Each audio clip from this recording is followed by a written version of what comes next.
धनगर लोगों को आरक्षण मिलना चाहिए। तो कुछ आदिवासी लोगों को ऐसा लगा, अरे वामन मेश्राम ने जाकर धनगर लोगों को आरक्षण का समर्थन किया, तो मेरे पास मैसेज आया कि मेश्राम साहब को धनगरों के आरक्षण का समर्थन नहीं करना चाहिए। धनगरज नहीं, ओबीसी के तमाम जाति के लोगों को आरक्षण मिलना चाहिए। इसका मैं पहले भी समर्थक था, आज भी हूं, भविष्य में भी रहूंगा। मगर मेरे इस भूमिका में कि किसी शेड्यूल कास्ट के रिजर्वेशन पर किसी व्यक्ति को अतिक्रमण करने का अधिकार नहीं है, मेरा स्टैंड है।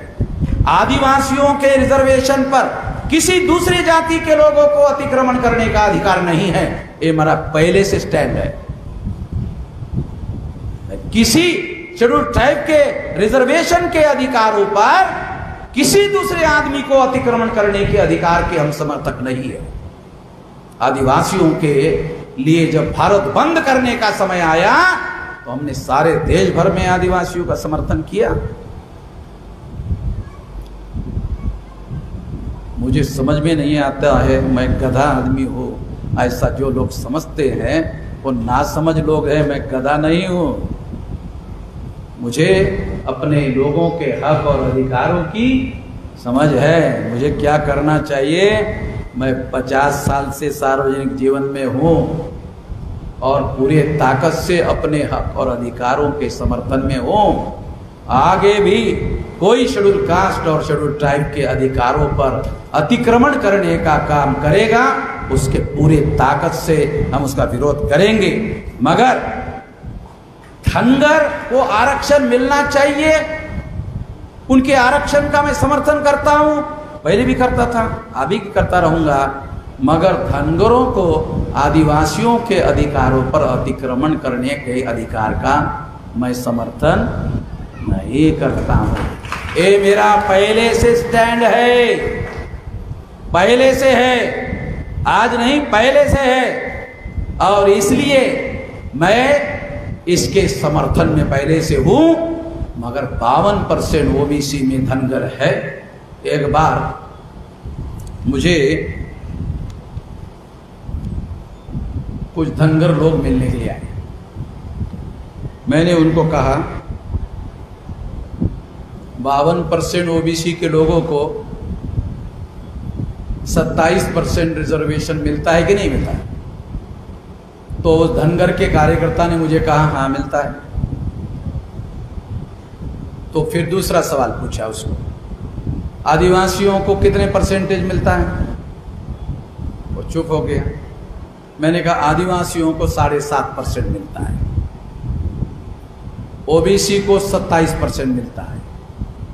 तो 27% का छोड़कर 7.5 में क्यों घुसना चाहता? अभी समझ में आ रहा है क्या? अरे समझ में, दूसरे लोगों को इतनी बारीकियां समझ में नहीं आती। ये धनगर के कार्यकर्ता को हमने सामने बात करके कहा कि अगर आदिवासियों को 7.5% है, तेरी जाति पहले से मंडल कमीशन में शामिल है, उसको 27% मिल रहा है, इसका मतलब तेरे को पहले से 27% रिजर्वेशन है, तो 27% छोड़कर तू 7.5 में क्यों घुसना चाहता है? अरे समझ में? उसने सोचा साले, तो मैंने सोचा ही नहीं। तो बगैर साले बिंडूक का है क्या? दिमाग से काम लेना चाहिए ना, दिमाग से काम लेकर काम करना चाहिए। तो उसने कहा ये जो 27% है ओबीसी का, उसमें पॉलिटिकल रिजर्वेशन नहीं है। 7.5% आदिवासियों को पॉलिटिकल रिजर्वेशन है।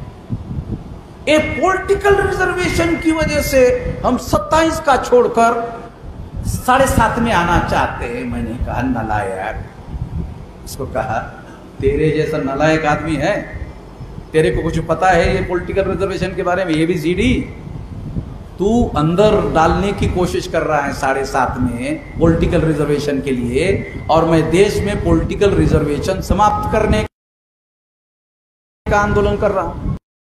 अरे मैंने उनका दिमाग साफ होगा इसलिए बोल रहा हूं कि उनको अकल आ जाएगी। कांग्रेस के कहने पर, बीजेपी के कहने पर हमारे लोग बददिमागी का काम करते रहते हैं। अरे जानकारी तो ले ले। ये दलाली और भड़वेगिरी जो पॉलिटिकल रिजर्वेशन की है, ये तो खत्म करने के लिए हम लोग सारे देश भर में आंदोलन कर रहे हैं। हमें जैसे ही मौका मिलेगा पहले झटके में खत्म करेंगे, और इसके लिए आने वाले समय में देशव्यापी आंदोलन करने का भी काम करेंगे। मैं आपको बताना चाहता हूं, आदिवासियों के भी लगभग 47 या 49 एमपी चुनकर जाते हैं। अरे पता, आदिवासियों के 47 या 49 एमपी चुनकर जाते हैं। वो भी दलाली और भड़वेगिरी करते हैं। 75 साल से कर रहे हैं, शेड्यूल कास्ट के भी कर रहे हैं। तो जो 47 एमपी चुनकर जाते हैं आदिवासियों के, तो आदिवासियों की लड़ाई संसद में क्यों नहीं लड़ते? अगर नहीं लड़ते हैं तो उसकी वजह है जॉइंट इलेक्टोरेट, संयुक्त चुनाव क्षेत्र। ये संयुक्त चुनाव क्षेत्र गांधी जी ने हमारे ऊपर थोपे हैं। तो गांधी जी का, मरे हुए गांधी जी का पुतला जलाना चाहिए आदिवासियों को। कौन सा गांधी? मरा हुआ आदमी हमारे जीवन और जिंदगी में दखलंदाजी कर रहा है। वो शरीर से मर गया है, विचार से साला अभी भी जिंदा है। उस गांधी को जलाने की जरूरत है, उसका पुतला जलाने की जरूरत है। तुमको माचिस की तिल्ली चाहिए तो मैं मुफ्त में दे दूंगा, जलाना शुरू करो। लोग पूछेंगे क्यों जला रहे हो? गांधी तो मर गया। अरे वो मर गया, मगर ये दलाल भड़वों की व्यवस्था छोड़ के गया। वो दलाल भड़वे मेरी पीछा कर रहा है।